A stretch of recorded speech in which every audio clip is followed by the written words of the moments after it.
Hello दोस्तों, नमस्कार। SM किसी चैनल में मैं आप सभी लोगों का दिल से बहुत बहुत स्वागत करता हूं। दोस्तों, इस वीडियो में हम लोग बात करने वाले स्टॉक मार्केट की हमारी सबसे rank one company as per the market capitalization से रिलायंस इंडस्ट्री। एंड इसमें आप सभी लोगों को पता है रिलायंस इंडस्ट्री के आज क्वार्टर वन के नतीजे आने वाले थे, तो उसी से रिलेटेड यहाँ पे नतीजे कैसे रहे ये हम लोग को यहाँ पे देखना है। अगर मैं बात करूँ लास्ट नतीजे क्वार्टर फोर के नतीजे स्पेशली अगर हम लोग बात करें तो डिफरेंट थे। कुछ अलग फैक्टर हम लोग को देखने को मिला था, जैसे कि एक्सेप्शनल आइटम। सेम वे हम लोग को क्वार्टर वन के नतीजे में भी यहाँ पे एक्सेप्शनल आइटम का एडजस्टमेंट करते हुए देखने को मिला है। तो आप समझ सकते हो कि यहाँ पे एक्सेप्शनल आइटम जब भी आ जाता है, कंपनी हमेशा दो टाइप के यहाँ पे परफॉर्मेंस आपके सामने रख देते हैं। तो आप लोग जिस टाइप को यहाँ पे चाहते हो अपने एनालिसिस के मुताबिक उसको वहाँ पे कैच कर सकते हो। तो चलिए दोस्तों, मैं कौन से रिजल्ट को यहाँ पे देखूंगा और यहाँ पे क्या क्या चीज़ें आगे हो सकती है, इसी से रिलेटेड हम लोग बात यहाँ पे करने वाले हैं। तो चलिए दोस्तों, इस वीडियो को स्टार्ट करते हैं। बट उससे पहले जरूर कहना चाहूँगा, एसएम किसी चैनल में फर्स्ट टाइम विजिट किया है तो जरूर सब्सक्राइब कर लेना, साथ में बेल आइकन को भी हिट कर लेना। तो ऐसे इंटरेस्टिंग वीडियो आप लोगों को हर रोज़ यहाँ पे फ्री ऑफ कॉस्ट देखने को मिलने वाले हैं। तो दोस्तों, अभी आप लोग देख सकते हैं रिलायंस इंडस्ट्री के रिजल्ट के ऊपर हम लोग आ चुके हैं। सबसे पहली बात ये है 30 जून मतलब क्वार्टर वन के रिजल्ट। ये है पिछले क्वार्टर के रिजल्ट क्वार्टर फोर के, एंड ये भी है क्वार्टर वन के रिजल्ट बट 2019 के, मतलब ईयर ऑन ईयर बेसिस। तो चलिए सबसे पहले हम लोग देख लेते हैं कि कंपनी का इनकम कितना रहा। तो इनकम की बात करें तो 95,626 करोड़ का इनकम यहाँ पे देखने को मिल रहा है। सब कुछ मिला के बात करें, अगर पिछले क्वार्टर की बात करें तो ये 1,43,416 करोड़ का था। सो बहुत ही ज़बरदस्त गिरावट क्वार्टर ऑन क्वार्टर बेसिस के ऊपर इनकम में देखने को मिल रही है। एंड उसी के साथ साथ ईयर ऑन ईयर बेसिस भी देखें तो 1,65,199 करोड़ का इनकम था, जो कि 95 करोड़ के आसपास देखने को मिल रहा है। रफली मैं बात करूँ year on year basis 40 to 40% के आसपास यहाँ पे इनकम में गिरावट देखने को मिल रही है। तो सबसे पहले शुरुआत ही कर लेते हैं इनकम में, जहाँ पे हम लोग को गिरावट देखने को मिली है। अभी हम लोग बात करेंगे एक्सपेंसेस, खर्चे कितने हुए। सो टोटल एक्सपेंडिचर की अगर हम लोग बात करें तो 87,406 करोड़ का यहाँ पे खर्चा इस वक्त हुआ है, जो कि दोनों क्वार्टर से अगर हम लोग बात करें quarter on quarter and year on year basis भी जो नंबर्स है उसके मुताबिक बहुत ही खर्चों को यहाँ पे रिस्ट्रिक्ट किया गया है। तो कंपनी का अगर हम लोग टोटल परफॉर्मेंस देखें, बहुत ही इंपॉर्टेंट है यहाँ पे फोकस में रखना है। Profit before share of profit और loss of associate and joint venture, exceptional item and taxes. तो आप सभी लोग पता है ऐसे बोल सकते हैं प्रॉफिट बिफोर एक्सेप्शनल आइटम, क्योंकि इसके बाद एक्सेप्शनल आइटम का एडजस्टमेंट किया गया है। सो ये प्रॉफिट आप लोग देख सकते हैं 8,220 करोड़ का है। लास्ट टाइम ये 13,500 करोड़ के आसपास था, and year on year basis तो ये 14,341 करोड़ के आसपास था। सो दोनों बेसिस के ऊपर अगर हम लोग बात करें, एक्सेप्शनल आइटम को अगर हम लोग कंसीडर नहीं करते तो यहाँ पे प्रॉफिट हम लोग को दोनों बेसिस के ऊपर घटते हुए देखने को मिल रहा है।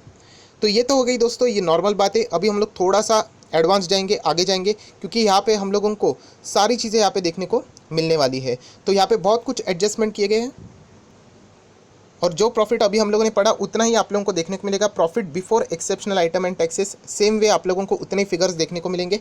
अभी हम लोग आ जाते हैं एक्सेप्शनल आइटम का एडजस्टमेंट के ऊपर। आप लोग देख सकते हैं यहाँ पे एक्सेप्शनल गेन और लॉस यहाँ पे बताए गए। लास्ट टाइम आप सभी लोगों को यहाँ पे देखने को मिल रहा था कि एक्सेप्शनल लॉस यहाँ पे दिखाया गया। इस वक्त अगर हम लोग बात करें तो एक्सेप्शनल गेन दिखाया गया है, मतलब कंपनी के रिजल्ट में जो प्रॉफिट है वो यहाँ पे बढ़ता हुआ हम लोग को देखने को मिलेगा। एंड एक्सेप्शनल गेन मतलब क्या, जो बार बार नहीं होता है उसको हम लोग बोलते हैं। जो लोग नए होते हैं उनको ये चीज़ें समझ में नहीं आती, तो बहुत आसान लेवल में समझाना चाहूँगा कि आपकी सैलरी कितनी है। फॉर एन एग्जाम्पल, आपकी सैलरी है 10,000, तो हर महीने आपको 10,000 आते हैं, 10,000 आते हैं, 10,000 आते हैं, अगले 10,000 आते हैं महीने, और एक महीने में आप लोगों को सडनली 50,000 आ गए। उसके बाद वापस 10,000, मतलब एक महीने में ही आपको 50,000 मिले, मतलब 40,000 कुछ तो बढ़े हैं। तो बाद में पता चला वो 40,000 इसीलिए बढ़े क्योंकि आप लोगों को लॉटरी लगी थी। लॉटरी हर रोज़ थोड़ी लगती है। तो वैसे ही ये एक्सेप्शनल आइटम है, ये बार बार नहीं होते।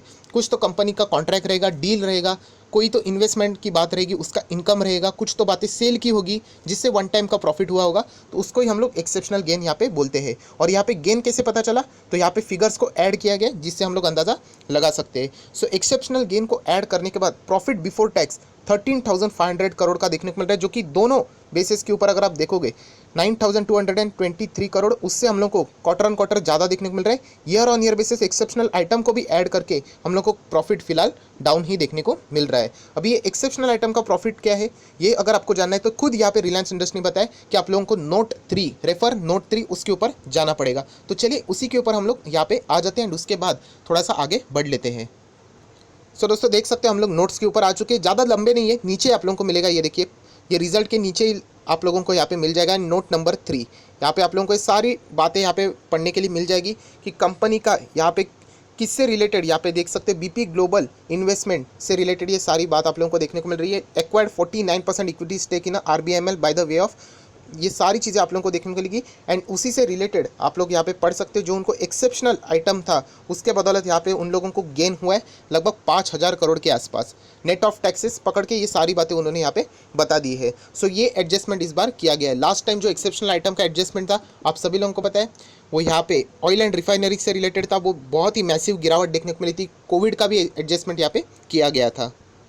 सो सवाल उठता है क्या इस एक्सेप्शनल गेन को हम लोगों ने कंसिडर करना चाहिए। मुझे ऐसा लगता है कि इतना हम लोगों ने इसको इतना कंसिडर नहीं करना चाहिए। हम लोगों ने जो प्रॉफिट बिफोर एक्सेप्शनल आइटम है उसी के ऊपर ज़्यादा फोकस रख लेना चाहिए। एंड इसीलिए आप लोग देख सकते हैं हमेशा आप लोगों को पता है कि एक्सेप्शनल आइटम का कोई भी एडजस्टमेंट हो, लास्ट टाइम के भी Q4 के रिजल्ट का वीडियो आप चाहो तो देख सकते हो। आप लोगों के लिए शायद से वो फर्स्ट एक्सपीरियंस था। वापस यही कहना चाहूँगा, ये आपके ऊपर होता है कि आप लोगों का एनालिसिस किस वे में आ जाता है।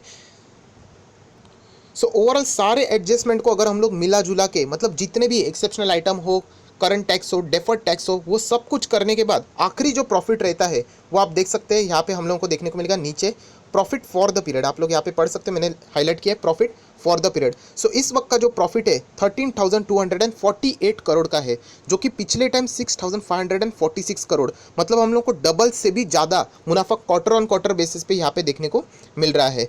उसी के साथ साथ अगर हम लोग बात करें year on year basis 10,000 crore से भी ज़्यादा का प्रॉफिट था, बट इस वक्त 13,000 करोड़ से भी ज़्यादा का प्रॉफिट देखने को मिल रहा है। So quarter on quarter and year on year basis profit for the period में दोनों में हम लोग को मैसिव जंप देखने को मिल रही है। सो दोस्तों जैसे आप लोगों को पता है इस वक्त यहाँ पे एक्सेप्शनल आइटम का एडजस्टमेंट किया गया। अगर हम लोग उसको 4,966 करोड़ को इसमें से घटा देते तो 8,282 करोड़ का प्रॉफिट हम लोग को यहाँ पे देखने को मिल जाता। अगर मैं बात करूँ ये भी अगर हम लोग year on year basis comparison करें तो भी हम लोग को डाउन ही देखने को मिल सकता था। सो इस सारी बातें देखने के बाद हम लोग कह सकते हैं यहाँ पे सारी चीज़ें एडजस्टमेंट के मुताबिक बताई गई है। अभी आ जाते फाइनल पॉइंट्स के ऊपर जहाँ पे अर्निंग पर शेयर आप सभी लोग यहाँ पे देख सकते हो EPS। एंड EPS हमेशा कैसे होता है, दो ही होते हैं, बेसिक एंड डाइल्यूटेड, बट इस वक्त आप लोगों को 4 EPS देखने को मिल रहे हैं। ऐसे 2 EPS रहेंगे जो कि आप लोगों को बिफोर एक्सेप्शनल आइटम देखने को मिलेंगे एंड ऐसे 2 EPS जो आफ्टर एक्सेप्शनल आइटम। सो ये हर एक एनालिसिस की अपनी अपनी तरीका होती है मेजरमेंट की, कैलकुलेशन की, तो उसी के मुताबिक आप लोग यहाँ पे देख सकते हो। सो बेसिक EPS सबसे पहले आप देख सकते हैं after exceptional item, point number A, वो कितना है 20.69 देखने को मिल रहा है, जो कि दोनों बेसिस के ऊपर quarter on quarter and year on year basis हम लोग को जंप करते हुए देखने को मिल रहा है। बट अगर हम लोग बिफोर एक्सेप्शनल आइटम देखें, जो कि हकीकत में इसको ही देख लेना चाहिए बिफोर एक्सेप्शनल आइटम, जो कि 12.92 देखने को मिल रहा है एंड यह हम लोगों को दोनों बेसिस के ऊपर गिरते हुए देखने को मिल रहा है। तो ये हमेशा आप लोगों को मैं बताएं कि एक्सेप्शनल आइटम का एडजस्टमेंट ये आपके ऊपर कंपनी छोड़ देती है कि आपको एडजस्टमेंट इंक्लूड करना है या एक्सक्लूड करना है। लास्ट टाइम जब Q4 के रिजल्ट थे हम लोगों ने उस जो एक्सेप्शनल आइटम का था हम लोगों ने एक्सक्लूड किया था। ऑब्वियसली वो बार बार नहीं होते, तो इस वक्त भी जो एक्सेप्शनल आइटम रहेगा हम लोग इसको ज़्यादा यहाँ पे फोकस में नहीं रखेंगे क्योंकि वो वन टाइम गेन की वजह से यहाँ पे हुआ है।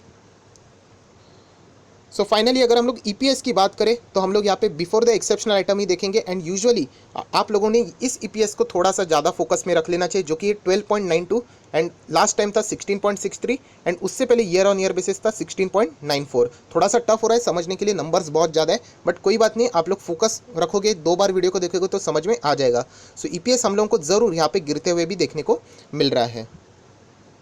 दोस्तों अभी हम लोग आ चुके बहुत ही इंपॉर्टेंट पैरामीटर्स के ऊपर, जो है सेगमेंट वाइज रेवेन्यू, क्योंकि रिलायंस इंडस्ट्री में अलग अलग बिजनेसेस होते हैं एंड यही देखना है। एंड जो कल मैंने वीडियो बनाया था जहाँ पे मैंने आप लोगों को कहा था सिर्फ एक ही चीज़ रहेगी, रिलायंस जियो, जहाँ से उम्मीदें बहुत ज़्यादा है वहाँ पे प्रॉफिटेबिलिटी अगर घट जाती है, रिलायंस जियो में डिजिटल सर्विसेज में अगर प्रॉफिट गिर जाता है सो रिलायंस इंडस्ट्री की बैंड बच सकती है। तो चलिए सबसे पहले देख लेते हैं petrochemicals, refineries and oil and gas.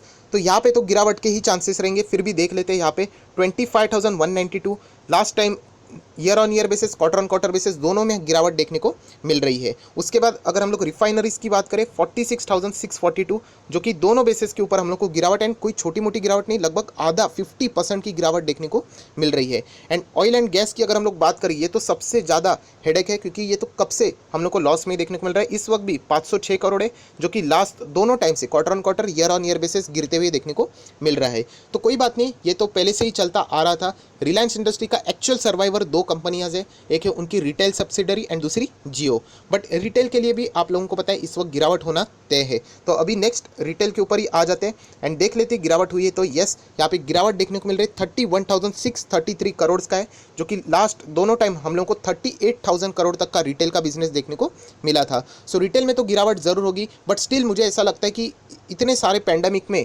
सिर्फ 6 से 7 हज़ार करोड़ का डिफरेंस होना क्वार्टर ऑन क्वार्टर बेसिस या फिर ईयर ऑन ईयर बेसिस, इतना भी खराब परफॉर्मेंस रिटेल के मुताबिक यहाँ पे नहीं है। स्टिल कंपनी ने रिटेल कैटेगरी में अच्छा खासा परफॉर्मेंस दिया है, इतना हम लोग ज़रूर कह सकते हैं। अभी आ जाते हैं सबसे इंपॉर्टेंट डिजिटल सर्विसेज मतलब जियो की बात कर लेते हैं। अगर यहाँ पे गिरावट हुई तो रिलायंस इंडस्ट्री गया, बट यहाँ पे देखना है हम लोग को 21,300 करोड़ का यहाँ पे ज़बरदस्त रेवेन्यू कमाया है किसने, रिलायंस जियो ने।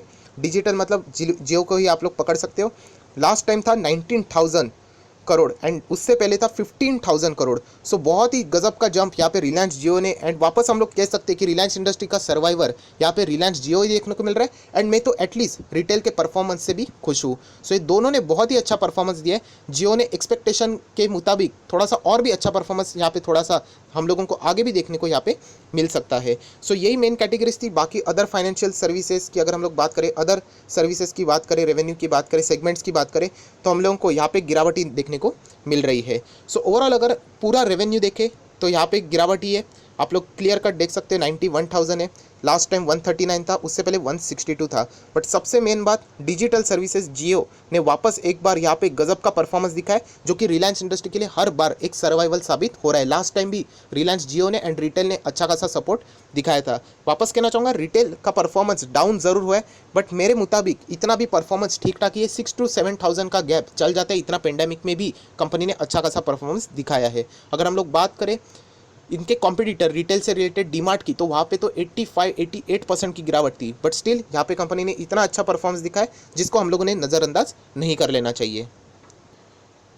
सो दोस्तों, वीडियो को क्लोज करने से पहले मैं यही कहना चाहूँगा कि ये जो रिजल्ट है आपने शायद से इसको जो आफ्टर एक्सेप्शनल आइटम से अच्छा है, बिफोर एक्सेप्शनल आइटम को अगर आप लोग पकड़ लेते हो यहाँ पे तो अच्छा रहेगा। लास्ट टाइम मैंने Q4 खुद आपको कहा था यहाँ पे आप लोग आफ्टर एक्सेप्शनल आइटम ज़रूर कंसीडर कर सकते हो, क्योंकि वो बहुत बड़ा इवेंट था। बट इस वक्त का जो एक्सेप्शनल आइटम है वो कोविड से रिलेटेड इतना नहीं है, वो उनका जो डील से रिलेटेड था, इन्वेस्टमेंट से रिलेटेड, वो देखने को मिला है। सो हम लोग ज़रूर कह सकते हैं यहाँ पे इन सारी चीज़ों को कट करके भी लगभग 20 to 23% की गिरावट हम लोग को यहाँ पे इनके परफॉर्मेंस में देखने को मिल रही है।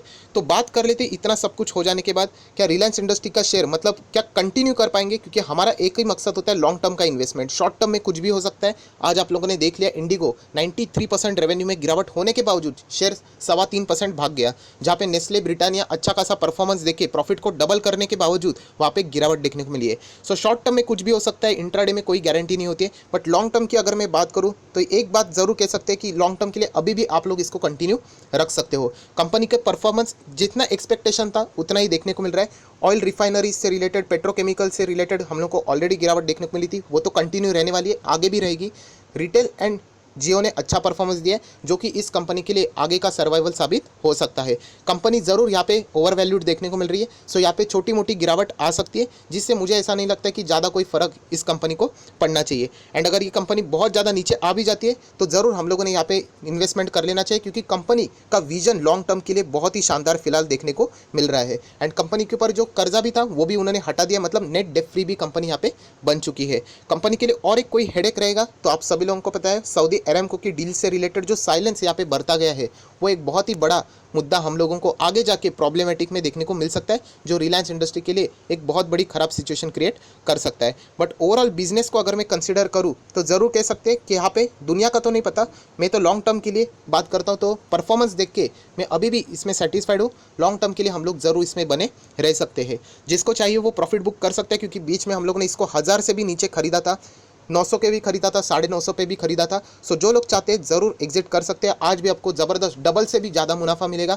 अगर आप चाहते हो कि और यहाँ पे रुके तो वो आपकी मर्जी, बट ज़रूर लॉन्ग टर्म में कंपनी और भी अच्छा परफॉर्मेंस दे सकती है। एंड एक बात आप लोगों ने भूलना नहीं चाहिए दोस्तों, कि रिलायंस के रिजल्ट कितना भी ये गिरे, उनका मैनेजमेंट के पास पावर है। मतलब रिलायंस रिटेल को भी अगर उन्होंने हिस्सेदारी बेचना शुरू कर दिया, सो जो जियो में हम लोगों को रैली देखने को मिली वही रिटेल में भी रैली देखने को मिल सकती है। सो ये कंप्लीट मुद्दा रहता है कि आपके एनालिसिस का, कि आप किस कंपनी के ऊपर, मैनेजमेंट के ऊपर कितना भरोसा करते हो। अगर आपको लगता है कि ये मैनेजमेंट आगे लेके जा सकते हैं इस कंपनी को, तो ज़रूर आप लोग बने रह सकते हो या फिर एग्जिट कर सकते हो। मेरे स्टडी के मुताबिक मैं ज़रूर यहाँ पे फिलहाल कंटिन्यू करूँगा।